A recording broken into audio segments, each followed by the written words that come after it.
오랜만에 새로운 강의를 하게 됐습니다. 제목은 Cross Addiction입니다. 중독자의 가족을 위한 강의 가운데 이네블링이라는 제목이 있었습니다. 그 강의는 가족을 블레임하기 위해서 있는 것이 아니라 그렇게밖에는 할 수 없는 가족의 사정을 피차가 이해할 수 있게 되기를 원해서 하였습니다.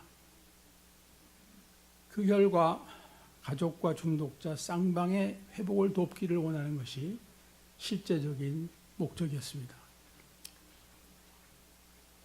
중독자가 술이나 마약 또는 도박 등을 계속할 수 있도록 이네블링을 할 수밖에 없게 되었다는 것은 가족도 이미 정상이 아니라는 의미입니다.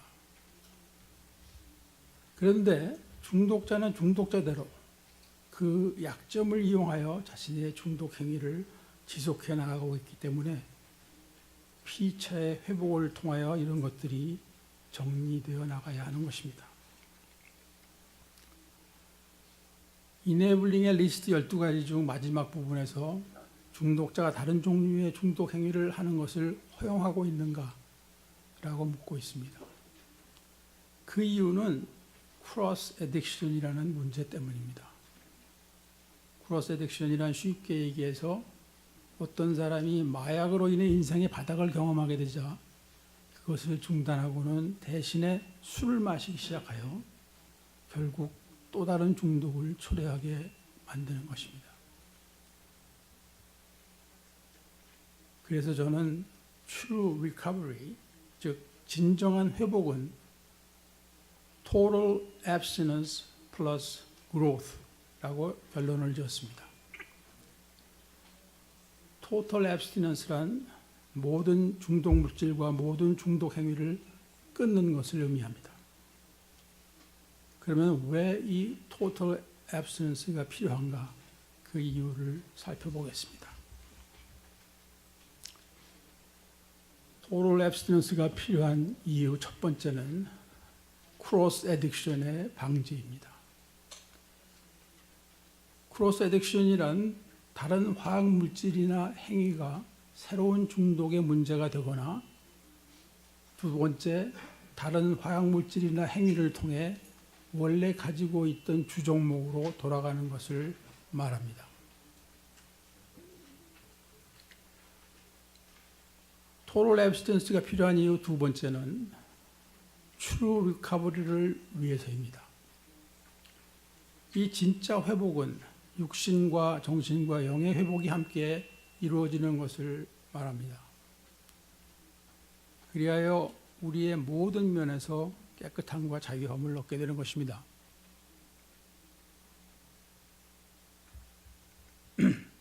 중독성 물질과 행위가 진행되고 있는 동안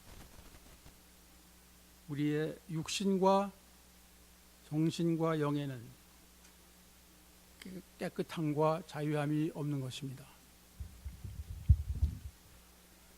우리가 사람들 앞에서 아닌 척하고 있을 수는 있겠지만 하나님께서 모든 것을 알고 계시고 우리 몸에도 흔적을 남기게 되어 있고 또 몸이 그것을 기억하고 있게 됩니다.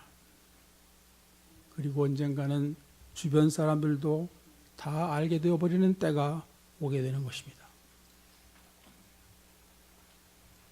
그래서 지금까지 말씀드린 내용을 과학이 현재까지 중독에 대해서 알아낸 것들과 연결시켜 보도록 노력하겠습니다. 먼저 담배와 술에 관해 잠시 생각해 보기를 원합니다. 빌 윌슨, 여러분들 다 아시죠? 빌 윌슨은 AA의 창시자이고 또한 비전을 가진 사람이었습니다.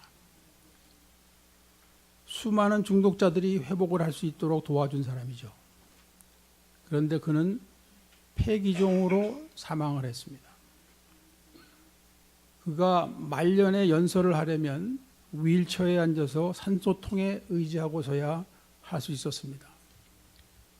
왜 그랬을까요? 그가 담배를 끊지 못해서입니다. 또한 닥터 밥은 그 파트너요. 닥터 밥은 시가 스모커였어요. 그래서 후두암으로 사망했습니다. 이 리커버리의 거장들이 니코틴 중독으로 사망을 했다. 술에는 해방이 되었는데 담배의 노예로 사망했다. 뭔가 마음에 걸리지 않습니까? 실제로 알코올 중독자는 술보다 담배가 사인인 경우가 2배나 됩니다. 그런데 담배를 끊으려고 마음먹은 사람들 중에 성공하는 확률은 5% 정도인 것입니다. 정말 심각한 중독이라고 말할 수밖에 없습니다. 그리고 흡연자가 헤비 드링커로 되는 확률이 2배입니다. 담배는 분명히 중독이고 그와 함께 담배는 다른 중독에도 무엇인가를 통해서 연결되어 있음을 암시하고 있는 것입니다. 실제로 담배는 술이 더 땡기게끔 하는 역할을 해준다는 연구 결과가 있습니다. 이거는 저도 동의하는 겁니다. 또 담배는 마약 중독에 걸릴 확률을 높여주기도 한다는 결과가 나와 있습니다. 그래서 이미 다 알고 계시는 내용이겠지만 오늘의 강의를 좀 더 잘 이해할 수 있도록 먼저 몇 가지 기본적인 말씀을 드리겠습니다. 중독의 근원은 어디에 있는 것인가? 저의 의견으로 알코올 중독은 죄를 계속 질 수밖에는 다른 초이스가 없게 되어버린 병이다입니다. 왜냐하면 술 취함은 성경에 죄로 되어 있어요.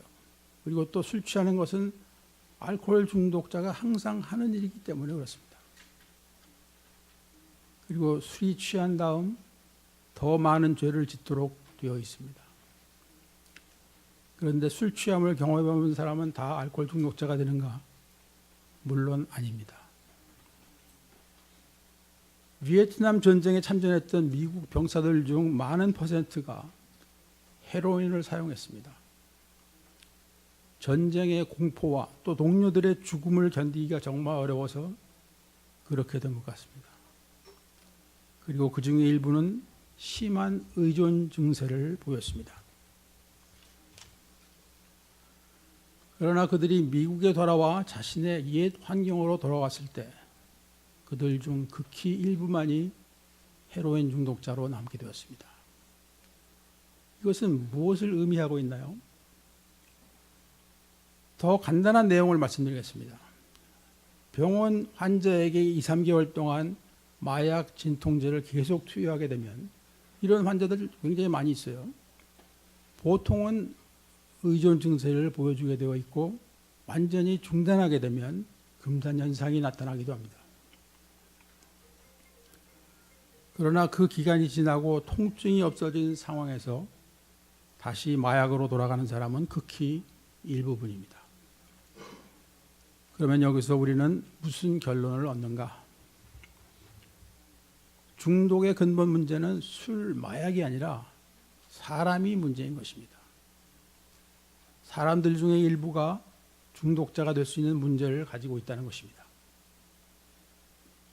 그렇다면 그 문제는 그 사람들의 어느 곳에 존재하고 있는가? 통계적으로 보아서 부모 중에 한 사람이 알코올 중독자일 때 그 자녀가 알코올 중독자가 될 확률이 일반 사람의 5배 내지 6배입니다. 그렇다면 유전인자에 문제가 있는 것이 아닌가 생각해 볼 수가 있습니다. 그러나 이 통계만으로는 술 마시는 가정에서 일어난 환경적인 문제라고 주장할 수도 있습니다. 그런데 쌍둥이들을 대상으로 스터디를 한 기록이 있습니다. 중독자 가정에서 태어난 일란성 쌍생아. 이게 무슨 말이냐? 일란성 쌍생아. 유전인자 인포메이션이 똑같은 쌍둥이를 말하는 거예요. 이들이 각각 다른 가정에 입양된 케이스를 가지고 통계를 내었습니다.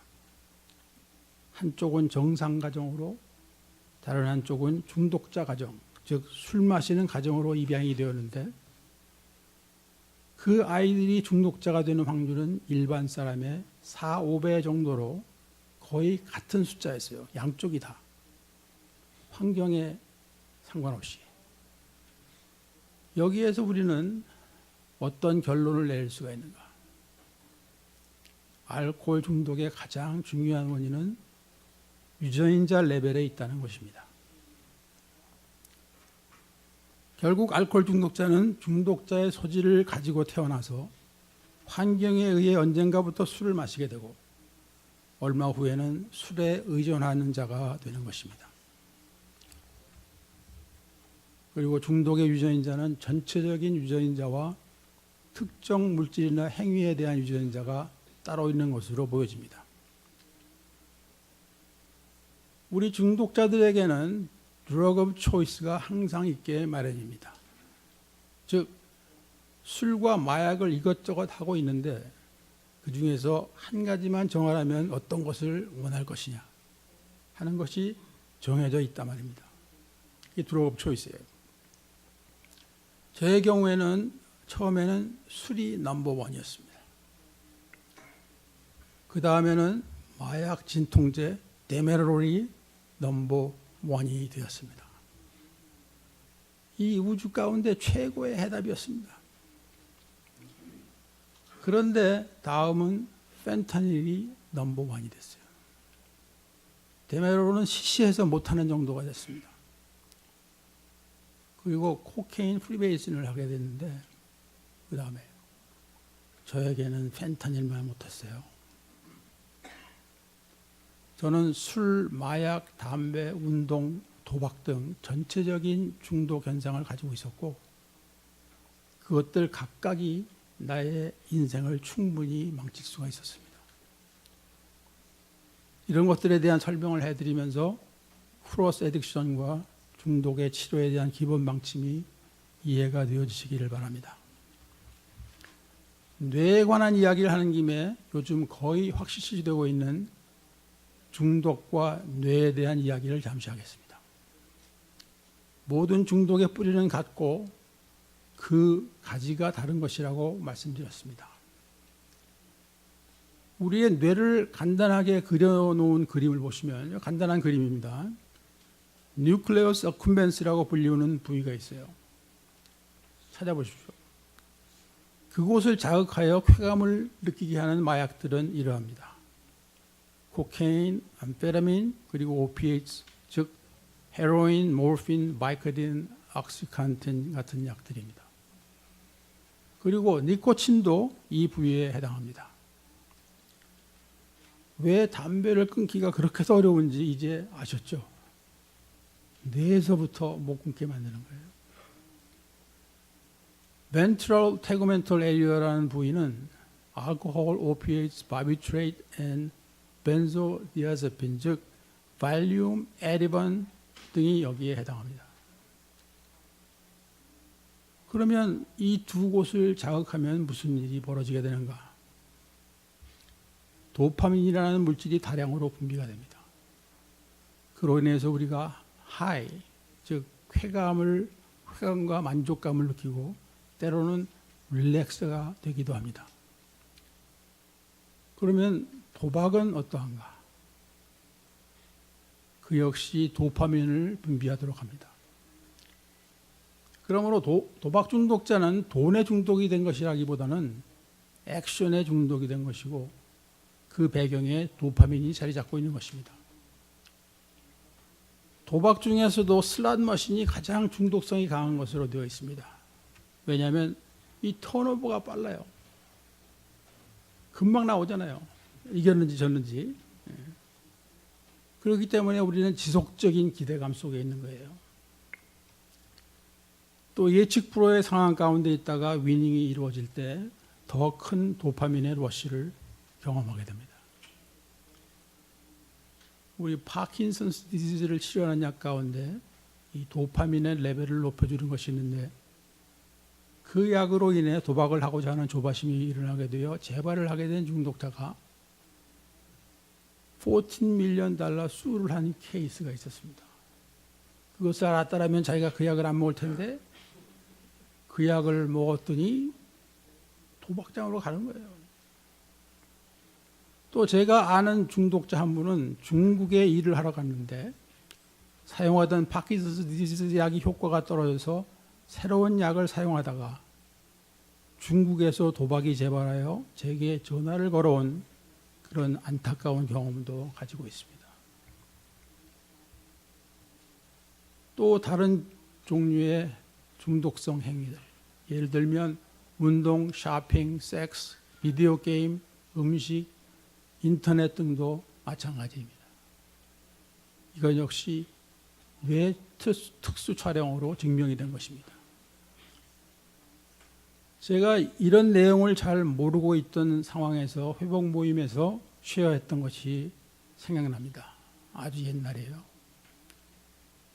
나의 첫 번째 술 취함에 관한 것이었는데 그 기억이 마치 나의 뇌에 조각이 된 것 같다고 말했던 기억이 납니다. 그 다음은 프리프론털 코텍스에 관해서 말씀드리겠습니다. 이것은 끊임없이 리스크와 베네핏을 모니터하는 곳입니다. 즉 논리적인 생각과 결정을 내리는 과정을 담당하고 있는 것입니다. 그런데 문제는 이것이 중독과 함께 병이 들어가고 있다는 것입니다. 그러므로 우리에게 유익하지 않은 결정을 내리는 것이 잦아지게 됩니다. 그리고 술, 마약, 도박 생각이 떠오르면 그 전에 고생했던 것, 손해본 것은 생각이 나지 않고 오케이 사인만 보내게 되는 것입니다. 오케이. 그리고 망해요 또. 자신의 인생이 점점 망가져가고 있다는 이 당면하고 있는 현실이 도파민의 러시 앞에서는 무력해지는 것입니다. 그래서 중독의 행위를 계속하는 것이 삶의 넘버원 순위가 되는 거예요. 그렇기 때문에 오직 트루 리커버리가 시작될 때 이곳에 스탑 사인이 설치되고 레드라이트가 켜지게 되는 것입니다. 결국 모든 중독은 서로 연결되어 있고 그 결과는 항상 똑같습니다. 즉 중독이 우리의 삶을 지배하게 되는 것입니다. 이에 대한 아주 극단적인 예를 들어보겠습니다. 운동에 중독된 한 대학생이 기말 시험을 보는 중에 운동을 하고자 하는 욕구를 이기지 못하고 운동을 하러 나가버린 이야기가 있습니다. 이 대학생이 지금 기말고시가 중요한 거지 운동하는 게 중요한 거예요. 그런데 이 사람한테는 그것을 노를 할 수가 없는 거예요. 또 인터넷 게임을 장시간 하다가 사망한 청소년에 대한 이야기를 들어보신 적이 있을 것입니다. 그렇다면 우리는 이 중독을 어떻게 극복할 것인가? 만약에 중독이 뇌 속의 화학 전달 물질과 직접적인 관련이 있다면 의학적인 방법으로 그 물질을 조절할 수는 없을까 하는 생각이 듭니다. 그래서 실제로 많은 연구들을 하고 있는데 획기적인 것은 아직은 없습니다. 약간의 도움이 되는 것은 있지만 우리하고는 큰 연관이 없습니다. 인간의 뇌는 우리가 생각하는 것보다 훨씬 복잡합니다. 예를 들어 정신분열증 환자는 도파민이 너무 많은 상태에서 환상과 환청을 보고 들으며 기이한 행동을 하게 됩니다. 그렇다면 중독자들은 이 도파민을 불락시키는 그런 약으로 치료가 가능하지 않을까 생각이 되는데 중독이 아닌 다른 것까지 불락이 되어서 부작용이 너무나도 많은 것입니다. 그래서 포기해요. 또 옛날에 프론털 러버미 뇌수술이에요. 그러니까 여기 앞쪽의 이 뇌를 뒤쪽하고 끊어버리는 거라고. 그것을 받은 그 환자는 얌전하고 순종하는 사람으로 변하기는 하지만 그것에 의한 부작용도 적지가 않았어요. 그래서 이곳 길갈에서 권해드리는 것은 넘버 원, 우리가 하나님께 의지하기를 원합니다. 넘버 투, 그분의 말씀을 매일 먹기를 원합니다. 넘버 쓰리, 단계를 통해서 영적인 원칙 가운데 살아가기를 원합니다. 넘버 4, 펠로십 가운데 서로를 돕고 의지하기를 원합니다. 그러는 가운데 언제인지 모르게 우리의 삶 속에 자유와 행복이 임하는 것을 경험하기를 원합니다. 이것이 회복이요 성장입니다. 이 세상에서 모든 중독물질과 도박장, 술집, 쇼핑센터, 식당, 컴퓨터 등을 다 없앨 수는 없는 것입니다. 좋은 동네를 찾아서 계속 이사 다니는 것도 별 도움이 안 됩니다. 그러므로 주어진 환경 속에서 중독에 휘말리지 않고 살아가는 새로운 삶의 방식이 이루어져야 하는 것입니다. 이것은 내 생각을 버릴 때 가능해집니다. 내가 낮아질 때 가능해집니다.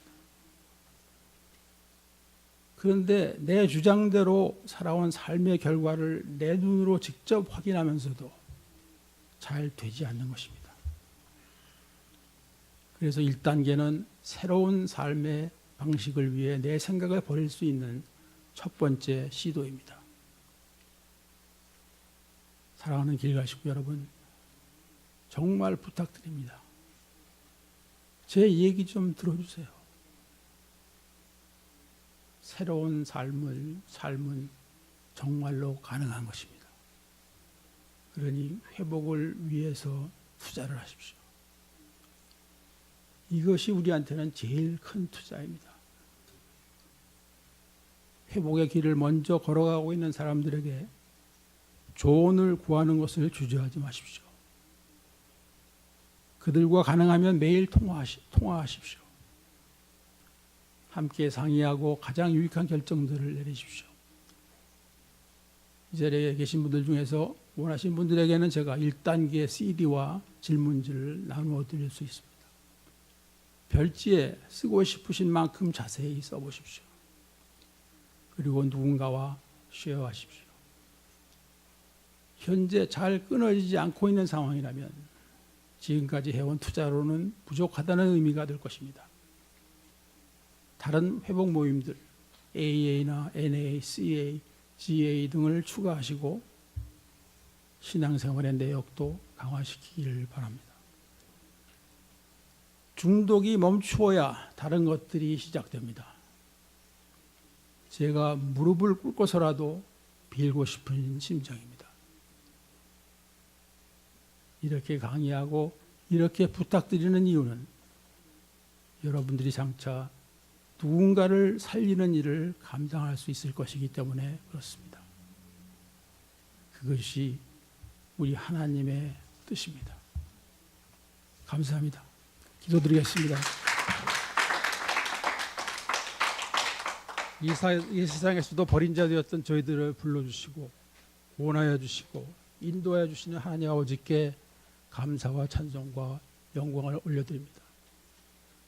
저희들 중 많은 사람들이 회복의 과정에서 주님을 만나는 은혜를 받게 되었습니다.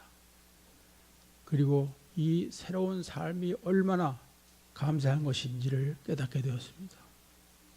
저희들을 사용하셔서 고통 가운데 있는 우리 형제 자매들을 주님 앞으로 인도할 수 있도록 역사하여 주시옵소서. 예수님의 이름으로 감사하며 기도드립니다. 아멘.